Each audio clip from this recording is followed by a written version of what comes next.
परमेश्वर का नाम का महिमा हो। आज पिछले 2 एपिसोड में हमने मोक्ष या साल्वेशन या उद्धार का विषय में हमने 2 एपिसोड में कुछ विषय चिंता किया था। उसमें पहला एपिसोड में हमने चिंता किया था कि मनुष्य जन्मना पापी है। कुछ पद बाइबल में से निकालकर हमने बताया था कि मनुष्य जन्मना पापी है। और दूसरे एपिसोड में हमने चिंता किया है मनुष्य पापी है लेकिन परमेश्वर पवित्र है। बाइबल में अनेक पद उसमें से निकालकर मैं बताया कि परमेश्वर पवित्र है। तो एक पापी मनुष्य और पवित्र परमेश्वर, इस दोनों का जो संपर्क टूटने का कारण पाप का वजह से मनुष्य पापी बन गए हैं और परमेश्वर पवित्र होकर अलग रह गए। तो ये दोनों संपर्क नहीं हो सकता, क्योंकि हम जानते जैसे पिछले एपिसोड में शायद मैंने कहा कि एक मनुष्य, एक कुष्ठ रोगी अगर रसगुल्ला अपने हाथों में पकड़कर किसी को दे तो वो नहीं लेगा, नहीं खा पाएगा, क्योंकि रसगुल्ला अच्छा है लेकिन जो दे रहा है वो कुष्ठ रोगी है। तो उसी प्रकार हम जो परमेश्वर को प्रसन्न करने के लिए, परमेश्वर का प्रीति के लिए हम जो भी कार्य करें, अगर हम कुष्ठ रोगी है, हम पापी है, पापी का जो भी विषय है वो एक्सेप्ट नहीं करता है परमेश्वर, क्योंकि वो पवित्र है, हम पापी है। इसलिए आज हम चिंता करना है कि ये जो ईश्वर, अनेक लोग सोचते हैं कि ईश्वर जो है अनेक ईश्वर है या देवी देवताएं हैं बोलकर कहते हैं कि अनेक लोग कहते हैं कि अनेक धर्म है, अनेक रास्ता है, लेकिन वो सारे रास्ता एक ही जगह पर जाते हैं जो स्वर्ग में या परमेश्वर के निकट। कई रास्ता से हम जा सकते हैं, कई रास्ता से जाकर जो, लेकिन एक ही रास्ते में हम पहुंच जाते हैं, जो स्वर्ग। ये हो नहीं सकता, क्योंकि अगर एक घर है, एक घर में एक पिता रहता है, पिता का आज्ञा के अनुसार वो घर चलना चाहिए। पिता का एक कानून है, एक नियम है, वो कानून और नियम के अनुसार, और अगर वो पिताजी का नियम और कानून के अनुसार अगर घर नहीं चलाएगा तो कभी भी वो घर में शांति नहीं रहेगा। कभी भी वो घर ऐसा जो सीधा रीति में वो जो है आगे बढ़ा नहीं सकता। अगर मान लीजिए घर में 2 पिताजी है तो कभी भी वो 2 पिताजी का कानून लेकर अपने बच्चों को जो है आगे बढ़ नहीं सकता। और एक कंपनी हो, कंपनी का भी एक मालिक के नीचे और उनका एक कानून है, नियम है, उस कानून और नियम तो एक ही रहेगा, एक ही कानून और नियम के अनुसार चलना चाहिए, तभी जो है वो कंपनी आगे चलेगा।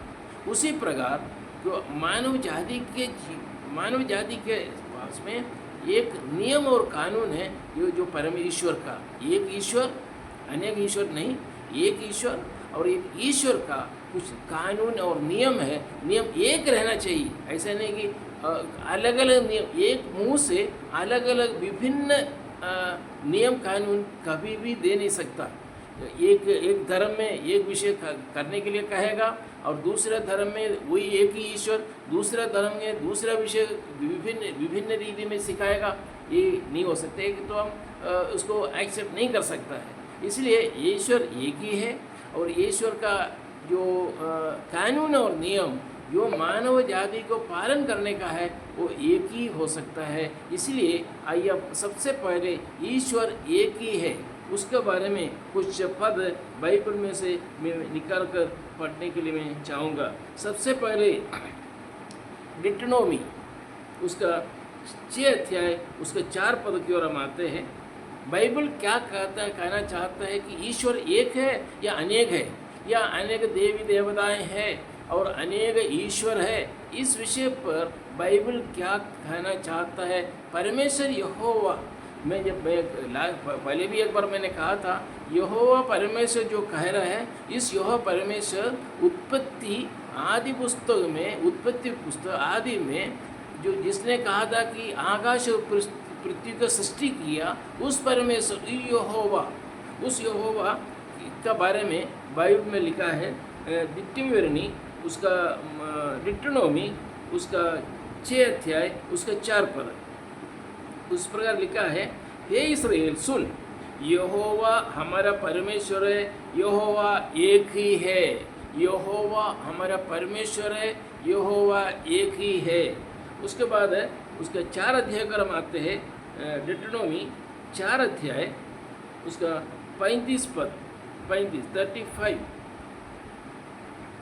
इधर लिखा है, ये सब तुझको दिखाया गया इसलिए कि तू जान रखे कि यहोवा ही परमेश्वर है, उसको छोड़ और कोई है नहीं।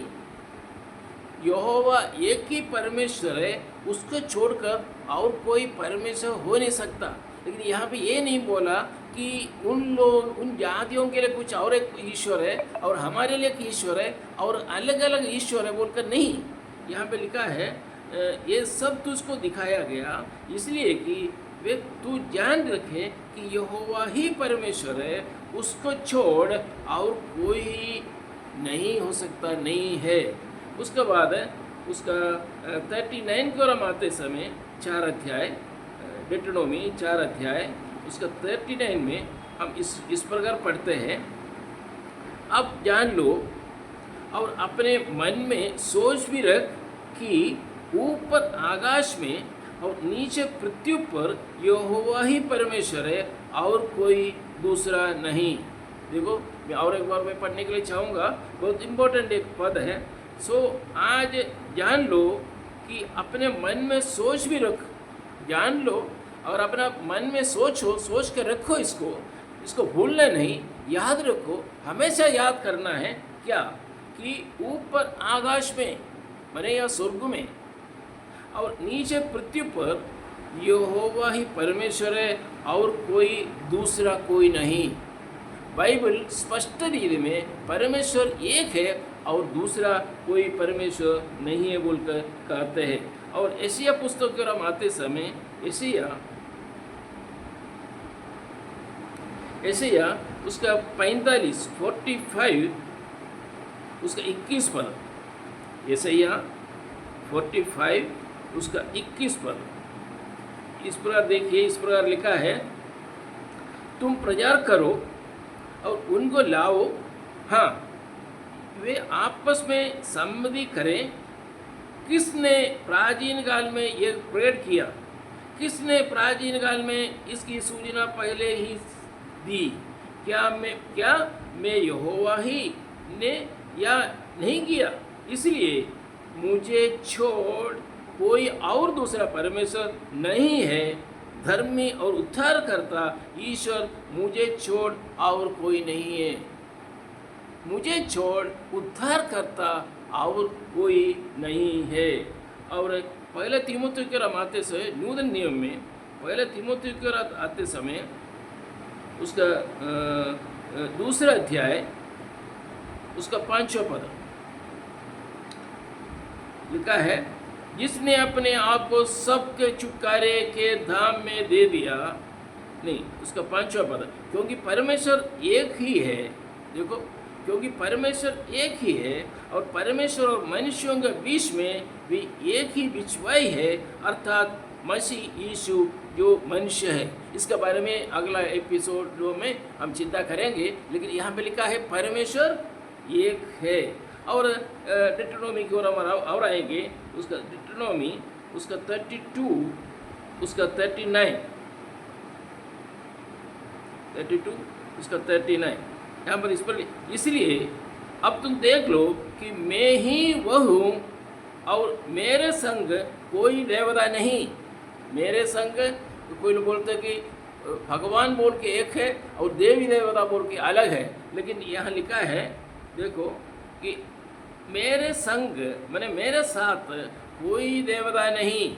मैं ही मार डालता और मैं ही जिलाता भी हूँ, मैं भी घायल करता और मैं ही चंगा भी करता हूँ, और मेरे हाथ से कोई नहीं छुड़ा सकता।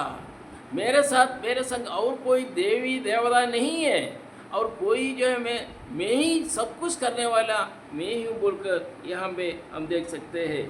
उसके बाद उसका 2 शमूएल की ओर हम आते समय 2 शमूएल उसका 7 अध्याय उसका 22 पद इस कारण हे यहोवा परमेश्वर, तू महान है, क्योंकि जो कुछ हमने अपने कानों से सुना है उसके अनुसार तेरे तुल्य कोई नहीं है, और न तुझे छोड़ कोई और परमेश्वर है। और कई बहुत सारे बाइबल में और कई स्थानों पर ईश्वर एक है, एक ही ईश्वर है बोल के हम देख सकते हैं। और एक दो पद पढ़कर मैं आगे की ओर मैं जाऊंगा। एशिया भविष्यवक्ता की ओर हम आकर 2-3 पद पढ़ेंगे, और भी बहुत है, लेकिन मैं यहाँ पे मैं समाप्त करता हूँ। 43 एशिया उसका 43 और उसका 10 पद। यहोवा की वाणी है कि तुम मेरे साक्षी हो और मेरे दास हो, जिन्हें मैंने इसलिए चुना कि समझकर मेरी प्रतिधि करो, और ये जान लो कि मैं वही हूँ। मुझसे पहले कोई ईश्वर ना हुआ और ना मेरे बाद कोई होगा। देखिए, मुझसे पहले कोई ईश्वर ना हुआ और ना मेरे बाद कोई ईश्वर होगा। मैं ही ईश्वर हूँ, पहले ना कोई और कोई ईश्वर था या बाद में कोई ईश्वर होगा, नहीं।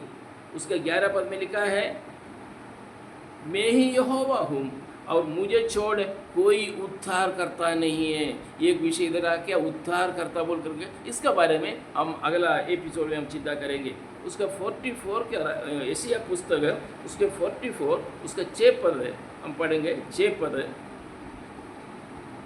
यहोवा जो इस्राएल का राजा है, अतः सेनाओं का यहोवा जो उसका छुड़ाने वाला है, वह यूँ कहता है, मैं सबसे पहला हूँ और मैं ही अंत तक रहूँगा। मुझे छोड़ कोई परमेश्वर ही नहीं, मुझे छोड़कर कोई भगवान नहीं। मैं पहला हूँ, मैं सबसे पहला हूँ और मैं ही अंत तक रहूँगा। मुझे छोड़ कोई परमेश्वर ही नहीं। ये कौन ऐसा कोई व्यक्ति और कोई बताया है ना बता सकते हैं? परमेश्वर यहोवा परमेश्वर, इस्राएलियों का परमेश्वर, अब्राहम और इसहाक और याकूब का परमेश्वर, जिसने पृथ्वी और आकाश को सृष्टि किया हुआ परमेश्वर कहता है, मैं ही परमेश्वर हूँ, मैं पहला हूँ और मैं अंत तक हूँ और मुझे छोड़ और कोई परमेश्वर नहीं है। उसका 45 की ओर हम आते समय उसका 8वां पद थोड़ा पढ़ेंगे। 8वां पद में, मत डरो और न भयमान हो, क्यों मैंने प्राचीन हाली से ये बातें तुझे नहीं सुनाई और तुम पर प्रकट नहीं की। तुम मेरे साक्षी हो। क्या मुझे छोड़ कोई और परमेश्वर है? नहीं, मुझे छोड़ कोई चट्टा नहीं, मैं किसी और को नहीं जानता है। उसका 45 एशिया पुस्तक उसका 45 का उसका 21 पद थोड़ा पढ़ेंगे। 45 उसका 21 पद।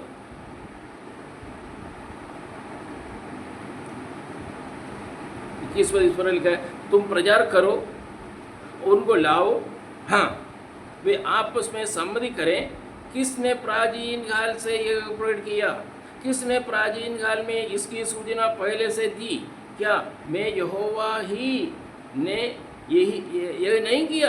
इसलिए मुझे छोड़ कोई और दूसरा परमेश्वर नहीं है, धर्म और उद्धार करता ईश्वर मुझे छोड़ और कोई नहीं है। और उसका और एक पद पढ़कर मैं विषय को मैं ये स्थान पर मैं समाप्त कर रहा हूँ। 46 का उसका 9 पद पढ़कर ये आगे कर हम जाएंगे। 46 का 9 पद,